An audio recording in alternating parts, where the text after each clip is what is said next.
ianao miteny ny amin'izany fanantenana fampiononana fampaherezana ho anay firenena mbola eo an-dalam-piavaka zany koa ao amin'ny fanantatosana ny adidy amanandaikitra maro samihafa napetraka ao hatrany amin'ny mpitondra hatramin'ny vahoaka entinao eto amin'ity ity.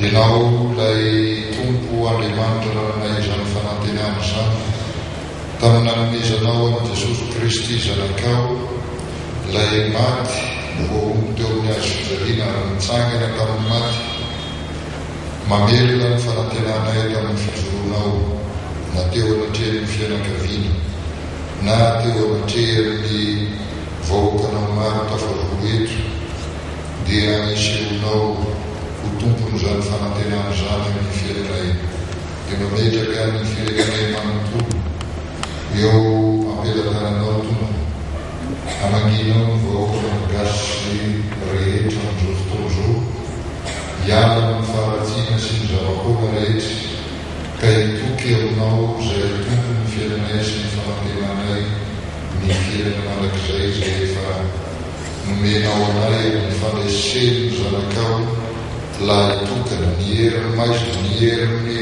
fasana anananay firena mandrakizay iombonanay izany vavaka zany amin'izay rehetra efa nanamasinanao sy nampiononanao anay teto amin'ilay vavaka nampenarinao tompoko manao hoe rerainay amilanitro ho amasina ny eninanao ho tonga ny fafiakanao ataony sitrafonao eto an-tany tahaka ny an-danitra meonay ny amina sahazoanay avelao ny elokay tahaka ny amelana izay meloka taminay aza velao azo ny fakapanay izay fa manafanay amin'ilay ratsy anao ny fanjakana sy ny hery anao ny voninahitra mandrakizay. Amen.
Antsika ny fanahy masina loharano ny fahazavana ka nome antsika ny fahalalana alahelo sy ny fitonana tanteraka.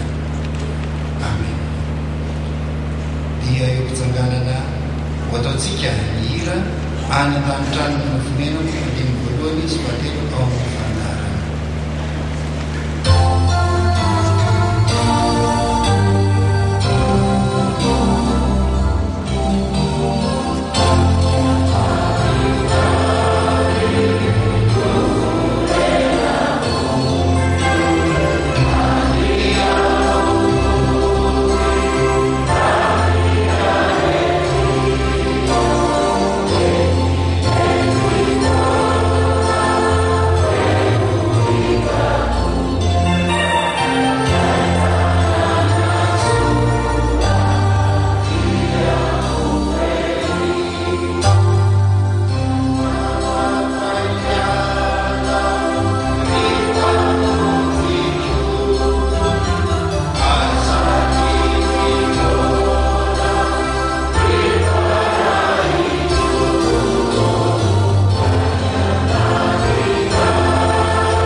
Amin'ny anaran'ny Ray sy ny Zanaka ary ny Fanahy Masina. Amen. Dia omena ny tompona andraikitrary ny fanohizana ny programa izao.